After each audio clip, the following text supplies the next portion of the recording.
Assalamualaikum warahmatullahi wabarakatuh. Perkenalkan, nama saya Budi Satria Eskom Mkom. Saya merupakan dosen tetap pada program studi Teknik Komputer Akademi Manajemen Informatika dan Komputer Amik Mitragama di Kota Duri, Provinsi Riau. Video ini dibuat sebagai pernyataan diri dosen unjuk kerja Tridharma Perguruan Tinggi atau yang disebut dengan PDD UKT-PT.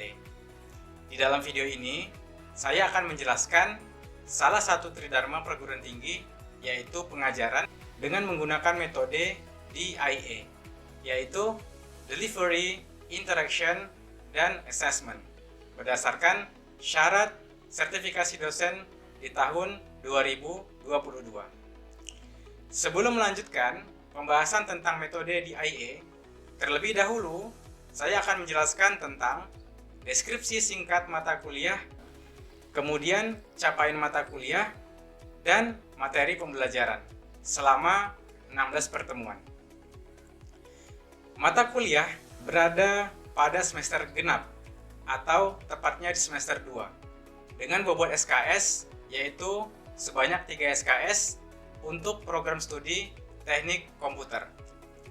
Di dalam mata kuliah terdiri beberapa materi yang harus dipelajari oleh mahasiswa, meliputi gerbang logika dasar, perancangan digital, rangkaian aritmatika digital, kemudian rangkaian counter, rangkaian register, dan rangkaian pengolah data.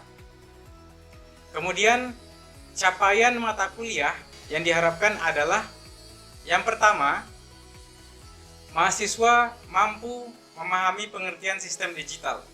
Yang kedua, menjelaskan sifat-sifat gerbang logika seperti logika AND, logika OR, logika NOT AND, logika NOT OR, kemudian logika XNOR, dan logika XOR. Yang ketiga, mahasiswa mampu melakukan konversi bilangan. Yang keempat, dapat menjelaskan jenis-jenis gerbang logika. Yang kelima, mampu mengoperasikan rangkaian gerbang logika. Yang keenam, mampu menggunakan software Proteus 8 Profesional dalam membuat rangkaian. Yang ketujuh, dapat membuat simulasi rangkaian digital. Yang kedelapan, membuat rangkaian gerbang logika AND, OR, NOT, NOT AND, NOT OR, XOR, dan XNOR. Yang kesembilan, mampu merancang rangkaian counter, register, decoder, multiplexer, dan encoder. Kemudian, materi pembelajaran yang saya berikan kepada mahasiswa selama 16 pertemuan, yaitu dimulai pada pertemuan pertama. Kemampuan akhir yang diharapkan adalah mahasiswa memahami tujuan perkuliahan, gambaran menyeluruh, serta kegiatan yang akan dijalani selama 1 semester. Nah, pada pertemuan pertama ini, mahasiswa dan dosen melakukan interaksi yang berisi materi tentang penjelasan RPS dan overview pelaksanaan perkuliahan. Pertemuan kedua, mahasiswa memahami sifat dan cara kerja gerbang logika dasar.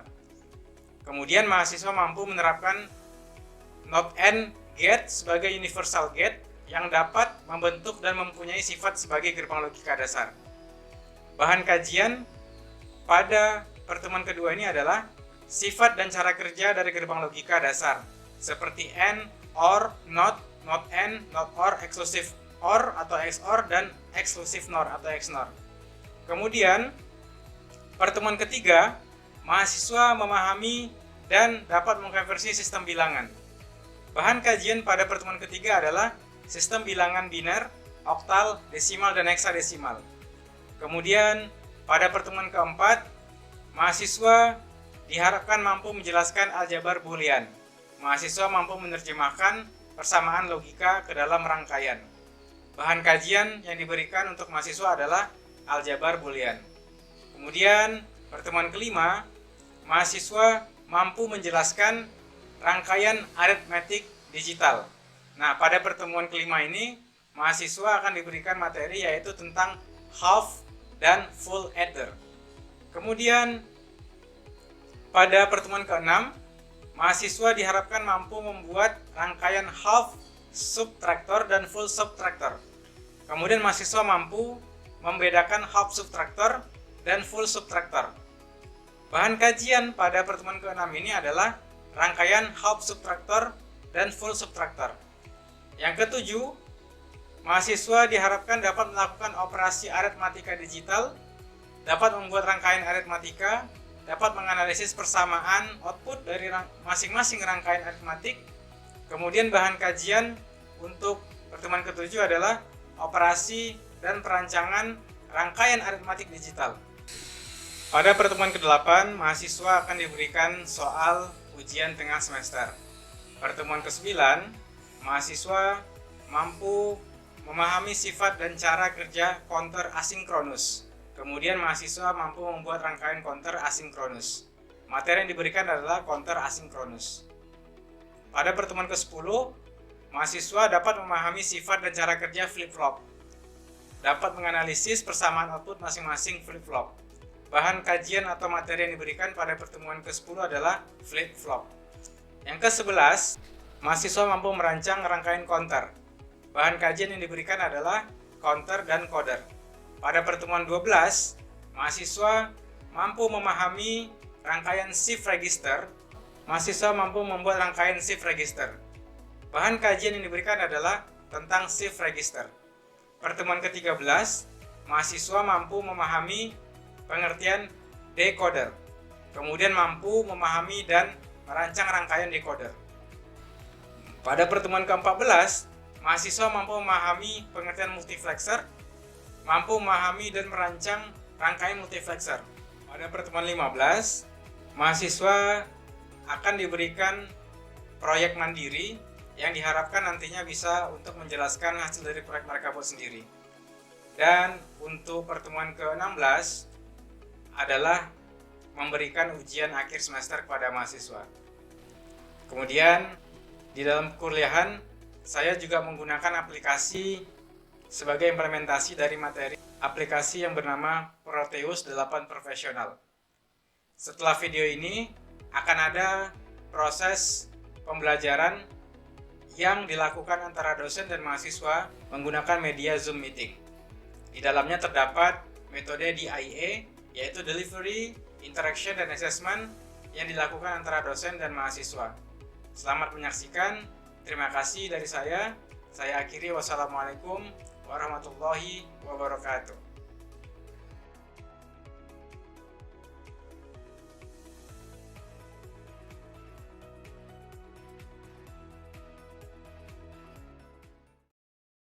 Nah, di sini teknik digital adalah hasil teknologi yang mengubah sinyal menjadi kombinasi urutan bilangan yang mempunyai harga atau digit sebenarnya, digit 0 dan 1 atau bilangan biner.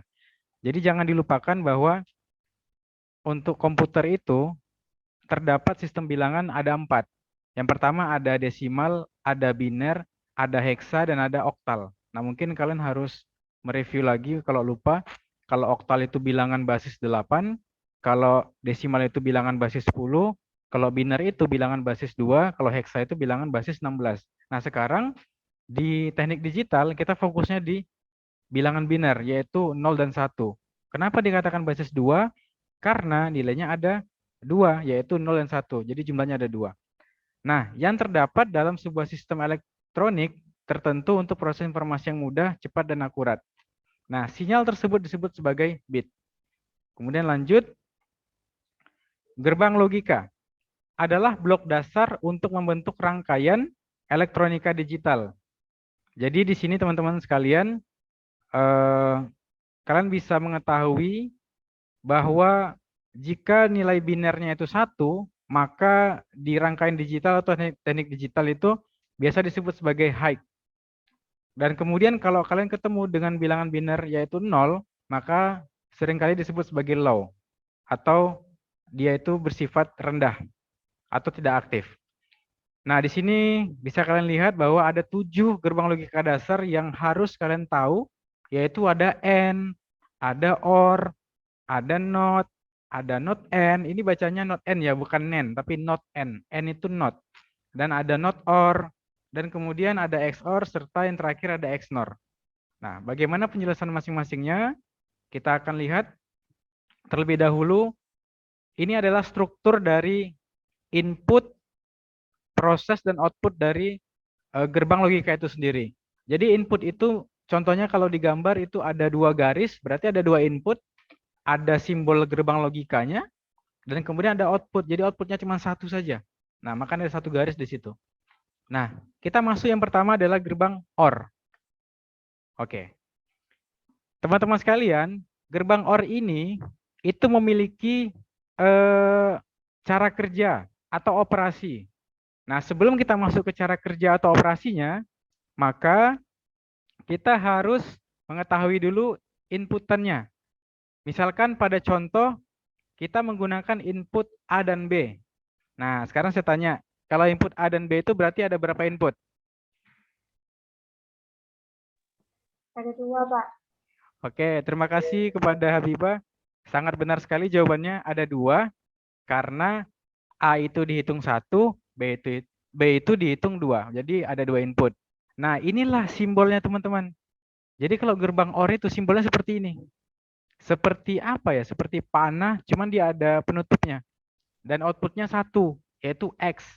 Sebenarnya terserah aja, inputnya mau dibuat A boleh, atau inputnya mau dibuat dibuat 1 juga boleh. Misalkan input 1, input 2 boleh. Itu terserah aja nama variabelnya. Sama seperti output juga gitu, mau dibuat apa saja variabel terserah, yang penting di situ keterangannya adalah output. Nah, kita masuk ke dalam cara kerja untuk operasi OR. Nah, operasi OR di sini bisa kita lihat bahwa jika input A OR B atau keduanya tuh high, maka outputnya akan high. Nah, yang kedua, jika input A dan B keduanya low, maka outputnya akan low. Nah, mungkin di sini Pak, gimana nih cara penerapannya Pak, biar kita nggak bingung. Di situ jangan lupa ya, tadi sudah saya sebutkan bahwa high itu adalah 1, low itu adalah 0. Nah, kita bisa membuktikan gerbang OR ini menggunakan tabel kebenaran. Kita masuk ke slide selanjutnya. Nah, ini dia, saya geser sebentar. Nah, tabel kebenaran itu teman-teman sekalian, tabel kebenaran itu adalah sebagai tabel untuk membuktikan bahwa inputan dari masing-masing gerbang logika tersebut benar. Contoh, untuk yang OR, itu kita buat aja contoh pertama kali, yaitu 2 input. Yaitu ada A dan B, yang pertama adalah 0011, dan yang B adalah 0101. Imam, gimana untuk tabel kebenaran OR? Iya, Pak. Oke, silakan. Setiap yang bernilai 1, maka ada output 1, benar ya? Benar. Nah, coba sekarang saya tanya kembali.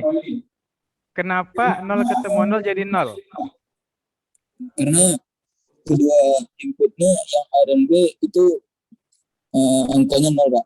Jadi sehingga outputnya 0 sesuai yang ditentukannya di gerbang OR tadi. Kalau seandainya jika A dan B-nya low, maka outputnya low, Pak. Oke, terima kasih kepada Imam. Jawabannya benar sekali. Dan nanti semoga saja nanti Mbak Hana bisa juga saling mengerti bahwa jawabannya adalah untuk yang di OR itu, saya ulangi, ketika kedua inputannya itu 0 atau low, maka outputnya 0. Nah, tapi kalau inputnya itu ada salah satunya itu 1, itu aja intinya. Ada salah satunya itu nilainya 1, maka outputnya pasti 1. Nah, itu aja. Atau keduanya 1 pasti 1. Itu untuk yang OR. Gerbang N ini teman-teman, ini berbeda sekali dengan OR. Nah, untuk simbolnya seperti ini. Simbolnya ini dia seperti ini ya. Tidak seperti OR yang tadi, dia agak lengkungan. Kalau yang N ini, dia seperti bulat tapi setengah bulat. Nah, seperti itu. Kita lihat ya, bagaimana cara kerja dari N. Jika input A dan B keduanya 1, maka outputnya adalah 1. Jika input A atau B salah satu atau keduanya low atau 0, maka outputnya akan low. Nah, diingat ya, ini cara kerjanya. Jika inputnya itu A dan B, keduanya 1, maka nilainya 1. Tetapi jika input A atau B atau salah satu keduanya itu low, maka outputnya akan low. Kita lihat, kita balik kebenarannya. Sorry, ini deh. Ini dia teman-teman. Coba Mbak Habibah. Coba jelaskan Mbak Habibah, gantikan. Apa bedanya dengan OR, Mbak Habibah? Kalau yang di OR itu kan Pak, kalau misalnya ada salah satunya 1, dia outputnya 1 Oke. karena N harus sama-sama 1, jadi di sini walaupun ada satu yang 0, dia tetap outputnya 0, Pak. Oh, jadi intinya kalau di N itu dia bernilai 1 jikalau kedua inputnya 1 gitu. Iya, Oke. Pak. Oke, terima kasih Mbak Habibah. Jawabannya benar sekali. Untuk yang di N itu, jika ingin bernilai 1, maka inputnya keduanya harus sama-sama 1. Begitu saja intinya. Kalau di OR, kalau pengen outputnya 1, salah satunya aja bernilai 1. Tapi kalau yang di N, keduanya harus 1. Itu aja. Jadi mudah banget cara mengingatnya. Kalau ada yang bertanya nanti saya persilakan. Kita lanjut ke yang ketiga. Ada namanya gerbang NOT. Nah, teman-teman sekalian, NOT ini kalau dalam bahasa Inggris artinya itu negatif. Nah, seperti itu. Jadi operasinya sangat mudah sekali dan simbolnya, setiap simbol NOT itu pasti ada buletan di sini. Tuh. Lihat aja simbolnya ada buletan di ujung sudut itu. Di ujung sudut ada buletan. Nah, itu NOT. Dan itu berlaku untuk semua gerbang. Misalkan NOT OR, NOT AND, XNOR, nah itu juga ada buletannya. Gimana cara operasinya? Dia kebalikan. Jika inputnya high atau 1, maka outputnya low. Nah, kebalikannya gitu juga. Jika inputnya low, maka outputnya high. Nah, ya, saya rasa di sini sudah ngerti semua karena saya lihat terlalu sederhana. Jika 1 maka 0, jika 0 maka 1. Nah, seperti itu aja. Ini yang ketiga ya. Saya anggap sudah ngerti. Yang keempat. Nah, kita masuk untuk gerbang NOT N atau tulisannya itu NAND. Nah, di sini seperti yang saya sampaikan tadi bahwa untuk setiap gerbang NOT itu ada buletan. Nah, lihat aja simbolnya, ada buletan di situ. Kita masuk ke gerbang NOT N. Bagaimana untuk sistem kerja atau operasinya? Di situ dijelaskan bahwa NOT N itu adalah inversi atau kebalikan dari operasi N. Jadi kalau N tadi kalau N tadi jika semua inputnya itu 1 maka nilainya 1. Nah, ini sekarang kebalikan dari itu. Makanya dikatakan NOT N atau inversi. Jika input A dan B itu keduanya 1, maka outputnya 0 atau low. Nah, jika input A atau B atau keduanya low, maka outputnya akan high. Nah, mana contohnya, Pak? Contohnya ada di bawah. Di bawah sini, di bawah materinya. Coba aja dilihat. Kalau tadi di N itu 1 ketemu 1 jadi 1, kalau sekarang enggak, kebalikannya. 0 ketemu 0 jadi 1, 0 ketemu 1 jadi 1, 1 ketemu 0 jadi 1. Nah, bahkan yang 1 ketemu 1 harusnya 1 di N, tetapi untuk yang di NOT N malah dia 0. Nah, saya rasa sangat mudah dipahami. Intinya NOT N itu kebalikan dari N. Pokoknya kalau ada NOT-NOT-nya itu kebalikan. Oke. Kita masuk di input NOT N berjumlah 3 input. Nah, ada pertanyaan sampai sini? Silakan, ada bertanya untuk yang NOT N 3 input? Saya mau bertanya, Pak. Oke, silakan Mbak Habibah. Iya, Pak. Sebelumnya saya Habibah Sadia, izin Iya. bertanya. Di dua input tadi kan Pak, itu barisnya sedikit ya Pak, cuma 4 baris. Terus di yang 3 input ini kenapa banyak ya Pak? Ini 8 baris saya. Oke. Terima kasih kepada Habibah Sadia sudah bertanya. Teman-teman sekalian, pertanyaannya bagus. Bahkan pertanyaan ini mungkin ditanyakan bagi pemula ya. Kok tiba-tiba input kedua yang awalnya 4, kok sekarang input 3 jadi 8? Kenapa nggak 6? Kalau dia kelipatan 2 kan kayak gitu harusnya. Nah, ternyata semakin banyak input, maka kita mainnya di pangkat. Contoh misalkan, contoh ya. Di sini kan 3 input kan ada 8 ke bawah. 1, 2, 3, 4, 5, 6, 7, 8. Kenapa 8? Kita harus mengacu ke biner. Biner itu kan 2, nilainya 1 dan 0. Berarti berapa kita pangkatin supaya nilainya 8? Kita pangkatin 3. Kenapa 3, Pak? Karena jumlah inputnya ada 3. A, B, C. Makanya jumlah ke bawahnya 8. Nah, 8 itu tidak semuanya 0. Dibagi 2 lagi. 4 untuk 0, 1 untuk, 4 untuk 0, 4 untuk 1. Nah, seperti itulah penjelasannya. Bagaimana Mbak Habibah? Paham? Paham, Pak. Terima kasih, Pak. Oke, terima kasih kepada Habibah dan yang lainnya juga. Semoga walaupun berapa banyak inputnya, mau dia 3, mau dia 4, dipangkatkan aja. 2 pangkat 4, 2 pangkat 5. Nanti kalau tidak tahu hasilnya, bisa gunakan kalkulator, tidak masalah. Next, kita lanjut ya untuk input 3. Saya rasa udah ngerti. Oke, terima kasih. Lanjut kita ke not or. Sekarang yang keberapa ini?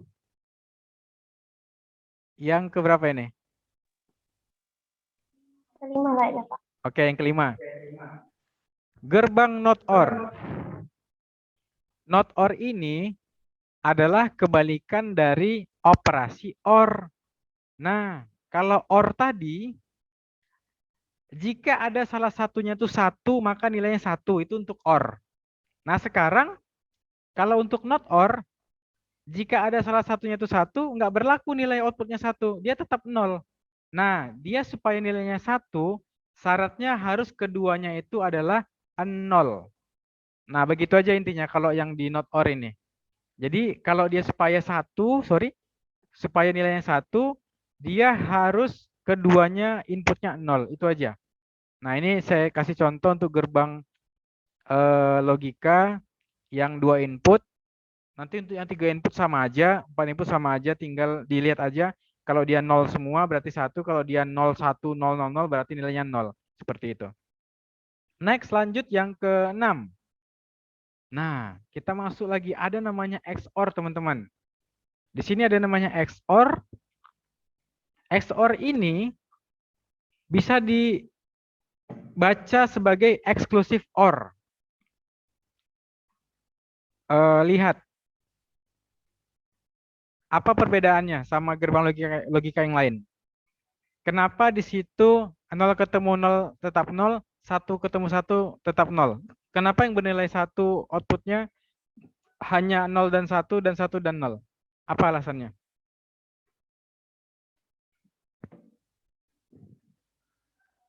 Coba, Imam bisa dijawab.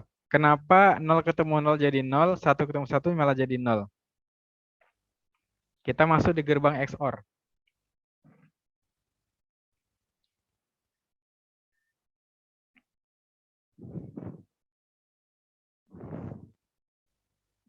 Nah, lihat ininya. Oke, masih ada yang masuk nih, Antika, Mbak, masuk. Tadi kalau jaringannya kurang bagus nggak apa-apa, masuk aja lagi. Udah. Lihat cara kerjanya di XOR. Ini dia cara kerjanya. Ini ya. Jika salah satu dari kedua inputnya itu 1. Ingat loh, salah satu dari kedua inputnya itu 1, NG-nya ada salah satunya itu 1, maka dia 1. Nah, jika kedua inputnya itu bernilai 0 atau 1 semua, maka nilainya 0. Nah, ginilah berarti jadinya. Nih, lihat nih. Kan tadi di cara kerja kan kalau nilai keduanya itu 0, maka 0. Atau nilai keduanya 1, maka 0. Nah, kapan dia bernilai 1? Jika ada salah satunya. Sampai sini paham? Si Antika ini baru datang nih. Paham maksud penjelasan saya yang terakhir? Iya. Mana nih ini audionya nggak kedengaran ini? Mana Antika ini?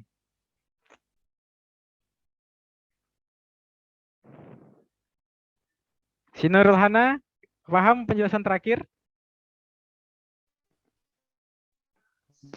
Maaf Pak, tadi jaringan saya bermasalah Pak. Oh, oke, nggak apa-apa. Habibah, paham penjelasan terakhir? Paham, Pak. Pahamnya gimana? Kapan dia bernilai 1 outputnya? Ketika kapan? Kalau salah satu dari inputnya ada 1, dia outputnya 1, Pak. Kalau kedua-duanya 0 atau 0 atau 1, outputnya 0. Ya oke, baik. Terima kasih. Jawabannya benar sekali. Next. Eh, tenang saja, materi kita tidak banyak. Cukup sampai 7 gerbang logika saja. Saya lanjutkan.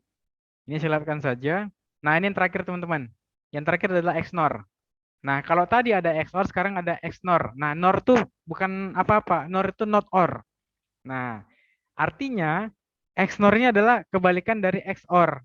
Kalau tadi di XOR itu adalah jika salah satu dari kedua inputnya itu 1, maka nilainya 1. Nah, sekarang kebalikan dari XNOR, XOR yaitu jika salah satu dari kedua inputnya itu 1, maka nilainya 0. Nah, jika kedua inputnya itu nilainya 0 atau 1 semua, maka nilainya 1. Nah, kita lihat. Benar nggak kebalikannya? Nah, ternyata benar itu dia. Benar ya? Imam, benar Imam? Kebalikan dari XOR ya? Iya, Pak. Benar, Ustaz. Nah, Antika dia Novia baru bergabung nih kayaknya. Dari tadi susah masuk ya kayaknya ya. Iya Pak, jaringan. Oke, tapi ngerti ya?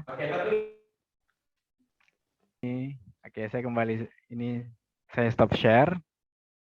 Dah. Oh, ternyata di sini teman-teman nih. Oke. Ada yang bertanya yang untuk yang terakhir kalinya? Sebelum kita tutup. Saya Pak mau ya, Pak. Oke, silakan Antika bertanya apa?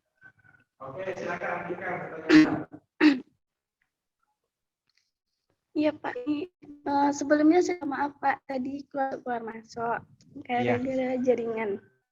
Oke. Tapi saya mau menanyai mengenai gerbang logika ini Pak. Silakan. Apakah bisa diimplementasikan pada suatu aplikasi atau software? Tapi software apa yang bisa dipakai Pak? Kira-kiranya begitu. Terima kasih Oke, Pak. oke. Terima kasih kepada Antika. Langsung saya jawab saja. Untuk implementasi dari logic gate atau gerbang logika ini, kita biasanya menggunakan aplikasi yang namanya Proteus. Silakan Proteus berapa, tapi untuk di kampus kita biasa menggunakan Proteus 8 profesional. Nah, di situ kita bisa membuat simulasi, benar nggak sih untuk OR itu bisa berjalan ketika ketemu angka 1, dia maka akan nyala, atau untuk N, 1 semua akan nyala, itu kita simulasikan di Proteus 8. Jadi nanti teman-teman sekalian setelah materi kuliah ini, kita akan coba untuk simulasikan menggunakan Proteus nanti setelah UTS kita selesai. Oke, kira-kira itu dari saya, Andika, dan yang lainnya. Terima kasih banyak atas perhatiannya hari ini. Saya rasa materi kita sudah cukup. Dan terima kasih juga kepada teman-teman semua sudah partisipasi dalam mengikuti ini ya, perkuliahan hari ini. Semoga kita semua tetap sehat dan kemudian tetap menjaga kesehatan dimanapun kita berada. Saya akhiri, kalau saya ada salah saya mohon maaf. Nanti jika ada pertanyaan lain bisa diajukan di pertemuan selanjutnya. Demikian dari saya akhiri. Teman-teman sekalian, wassalamualaikum warahmatullahi wabarakatuh. Waalaikumsalam warahmatullahi wabarakatuh. Waalaikumsalam warahmatullahi wabarakatuh. Oke.